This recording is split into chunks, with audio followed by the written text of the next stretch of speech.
मंदाकिनी सलिल चंदन चर्चिताया नंदेश्वर प्रमथनाथ महेश्वराया। मंदार पुष्प बहुपुष्प सुपूजिताया तस्मै नकाराय नमः शिवाय। तस्मै नकाराय नमः शिवाय। जो हमारी कामनाएं हैं वे बंधन हैं, और इस जीवन में कामनाएं तो अवश्य रहेंगी ही और उनको धारण भी करना पड़ेगा। हम सबकी कामनाएं 3 हिस्सों में बटी हुई हैं। अगर जानना है इन 3 कामनाओं को तो मेरी इस वीडियो के लास्ट तक बने रहें और अधिक से अधिक लाइक और शेयर करें, ताकि हर इंसान अपनी इन 3 इच्छाओं, अपनी इन 3 कामनाओं के बारे में जान सके और अपने मन को भाव मुक्त कर सके, जीवन का आनंद उठा सके। So I am Rekha Sharma Bedwal, hypnotherapist and mind trainer. दोस्तों, हम सबकी इच्छाएं, कामनाएं 3 हिस्सों में बटी हैं। धन से जुड़ी कामना, संतान और परिवार से जुड़ी कामना, एंड लास्ट वन स्वास्थ्य से जुड़ी कामना। अगर हमारी कामनाएं पूरी होती हैं तो जीवन में सुख का अनुभव महसूस करते हैं, और कामनाएं पूर्ण नहीं होती तो इंसान अपने आप को भाव बंधन से मुक्त नहीं कर पाता। पुराने समय में हमारे जो ऋषि मुनि थे ना, अपने विचारों से बहुत स्पष्ट थे।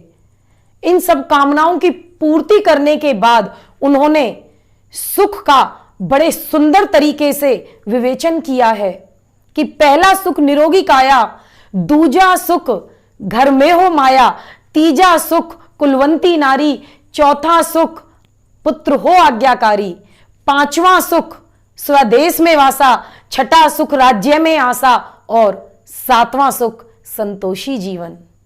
बस और क्या चाहिए? इच्छाएं पूर्ति होती जाएं, जीवन में आनंद ही आनंद है। लेकिन कभी भी तीनों इच्छाएं, तीनों कामनाएं एक साथ पूर्ण नहीं होती। यही कारण है कि इंसान के जीवन में असंतोष है। इन्हीं 3 कामनाओं का मूल कारण है असंतोष का। दोस्तों, अगर इच्छाएं पूरी होती हैं, कामनाएं पूरी होती हैं, तो जीवन अच्छा लगता है, सत्यम शिवम सुंदरम का भाव आता है। और इच्छाएं पूर्ति नहीं होती, कामनाओं की पूर्ति नहीं होती, तो मन में मंथन चलता रहता है। और हां, याद रखें, कामनाओं को कभी माया मत समझना। कामनाएं इच्छाएं हैं, माया नहीं है। इनकी पूर्ति ना होने से मन में मंथन चलता रहता है। डरो मत, मंथन से डरो मत। मंथन चलेगा तो अवश्य 3 क्रियाएं भी होंगी, तप, विष और अमृत। तपना आवश्यक है, तप करना बहुत आवश्यक है, और जरूरी नहीं हर बार परिणाम आपके अनुकूल हो। जरूरी नहीं विष से पहले अमृत निकले, यह आवश्यक नहीं है। ध्यान रखना कि अमृत तो तभी निकला है जब विष का मंथन हुआ है। सो फ्रेंड्स, मंथन तो चलता ही रहेगा, तभी आपको अमृत की प्राप्ति होगी। कभी भी आप विपरीत परिस्थितियों में या कामनाओं की पूर्ति ना होने से नकारात्मक विचार मन में ना लाएं, घबराएं नहीं, तभी आप अपनी इन कामनाओं की पूर्ति कर पाओगे। और इन कामनाओं की पूर्ति करने के बाद पहले सुख से, निरोगी काया से लेकर 7वां सुख संतोषी जीवन तक पहुंच सकते हो। तभी आपके जीवन में आनंद की प्राप्ति होगी, तभी आप अपने मन का अभिषेक कर सकते हैं, क्योंकि हमारे मन में तो भोला शिव बैठा हुआ है, तभी आप शिव की बात सुन सकते हो। वैसे हम सब ने अपनी वेदनाओं की और अतृप्त कामनाओं की लिस्ट बना रखी है, जो हमारी शक्ति को छीन कर रही है, नष्ट कर रहे हैं। हम भूतकाल की वेदनाओं को लेकर, दुखों को लेकर मन को अंदर ही अंदर जला रहे हैं, दुखी कर रहे हैं, असंतोष करके रखते हैं।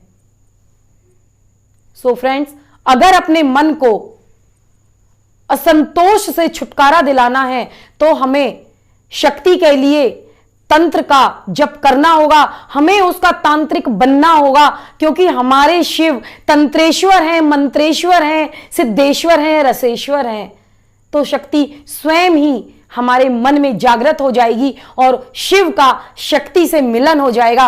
आपने एक कथा भी सुनी होगी कि शक्ति ने शिव को पाने के लिए जंगल में रहकर, कंदमूल खाकर, सूखे पत्तों को खाकर तपस्या की थी, क्योंकि वो शिव का वरण करना चाहती थी, वो शिव के साथ हमेशा रहना चाहती थी, वो शिव से अलग नहीं रहना चाहती थी। इसलिए हमें शक्ति का संचय करना होगा ताकि शिव और शक्ति, शिव शक्ति हमारे अंदर आ सके, हम अपने मन रूपी शिव को पा सके और हमारा मन अतृप्त कामनाओं से दुखी ना होकर संतोषजनक रह सके, संतोष को प्राप्त कर सके, आनंद को प्राप्त कर सके। भुजंग तुंग माली काम, हमारे गले में जो सर्पों की माला है, कामना रूपी सर्पों की जो माला है, वो हमारा गला दबा रही है और तृप्ति का भाव दे रही है हमको, जिसकी वजह से हम अपने जीवन में आनंद नहीं उठा पाते और दुखी रहते हैं। इनसे छुटकारा पाने के लिए हमें शिव तंत्र का जप करते ही रहना है और महामृत्युंजय मंत्र का तो अवश्य जप करें। श्रावण के महीने में तो अवश्य जप करें, तभी आप अपने भाव बंधन से मुक्त रह सकेंगे। बोलो ओम नमः शिवाय, ओम नमः शिवाय, ओम नमः शिवाय।